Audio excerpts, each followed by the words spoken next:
Mumbai Pune एक्सप्रेसवेचं missing लिंकचं काम आपण complete करतोय आणि 15 ऑगस्टपासून ते लोकार्पण होणार आहे आणि आणखी लेन सुद्धा त्या ठिकाणी वाढवल्या जाणार आहेत आणि समृद्धीचं सुद्धा आपण बघतो. नागपूर ते मुंबई हे अंतर कमी झाल्यामुळे मराठवाड्याला पण फायदा झाला, विदर्भाला, आणि उर्वरित विदर्भातले जिल्हे सुद्धा या समृद्धीला आपण कनेक्ट करणार आहोत.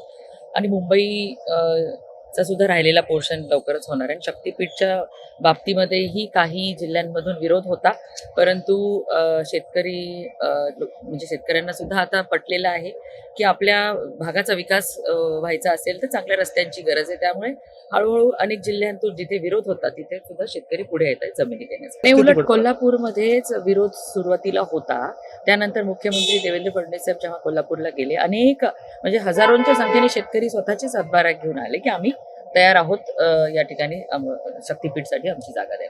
त्यामुळे असा काही विरोध नाहीये आणि विरोधकांच्याकडे पण काहीच मुद्दे नाहीयेत, कारण की एवढी अतिवृष्टी झाली किंवा प्रत्येक जे काही शब्द महायुती सरकारने दिले होते ते पूर्ण केलेले आहेत आणि प्रत्येक क्षेत्रातील, प्रत्येक वयोगटातील किंवा प्रत्येक मग शेतकरी असतील, विद्यार्थी असतील, महिला असतील, प्रत्येकासाठी चांगल्या योजना प्रभावीपणे राबवण्याचं काम महायुती सरकारचे या ठिकाणी चालू आहे. म्हणून विरोधकांच्याकडे काही मुद्दे असे नसणार आहेत या अधिवेशनात. बघा, हे असे प्रकार दुर्दैवी आहेत आणि जे कोणी ह्याच्यामध्ये दोषी असेल त्यांना तर कडक शिक्षा होणारच आहे.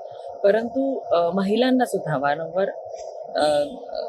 आम्ही सांगत असतो आणि आपलं सरकार पण की वर्कफोर्स म्हणजे जिथे त्या काम करतात त्या ठिकाणी जर कुणी अशा पद्धतीचा अत्याचार करत असेल तर तो सहन करायची गरज नाही, कारण तशा कडक कायदे आपण आणलेले आहेत आणि त्यामुळे महिलांनी पण पुढे आलं पाहिजे, अत्याचार सहन करून घेतला नाही पाहिजे. जेव्हा की एवढं आत्महत्यापर्यंत आपण जाऊ अशा पद्धतीची परिस्थिती, कारण की त्या ठिकाणच्या वरिष्ठ आहेत, कलेक्टर लेवलला सुद्धा आपण कमिट्या नेमलेल्या आहेत, तिथे वेळीच ह्या सगळ्यांना आळा घालण्यासाठी महिलांनी सुद्धा पुढे आले. आपण चौकशी लावून जे कुणी यामध्ये आरोपी असतील त्यांना कडक शिक्षा करण्यात येईल.